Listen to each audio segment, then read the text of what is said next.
Should you purchase a property in the UK or Dubai? Of course Dubai, it's a no-brainer.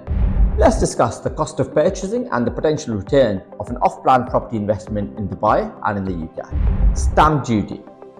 If you are purchasing an investment property in the UK, you will pay on average between 5 and 12% of stamp duty, even higher if you are an international investor.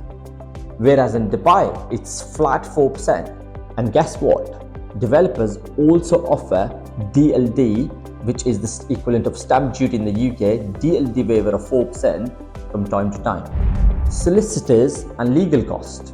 On average, it costs about £1,500 plus VAT for the legal fees. Whereas in Dubai, if you are purchasing a property directly from a developer, you do not need a solicitor. Buying time.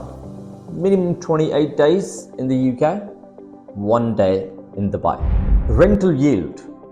On average, 2 to 5% depending on where you are in the UK, whereas in Dubai, 7 to 10% on a long-term basis and more than 10% if you use your property for holiday let. Capital appreciation.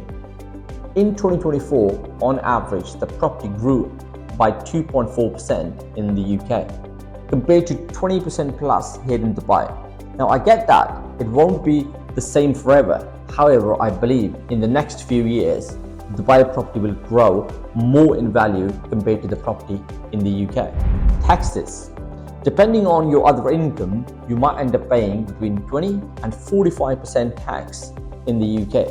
Whereas in Dubai, it's zero tax on your rental income. There is no personal tax to pay.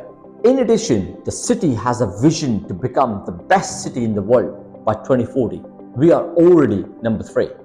Adding 400 new trade routes in the next 10 years. That's 40 new trade routes every year. That's more than like 3 trade routes every month.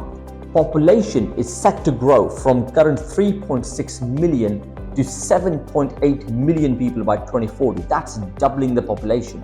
Means more demand for the property.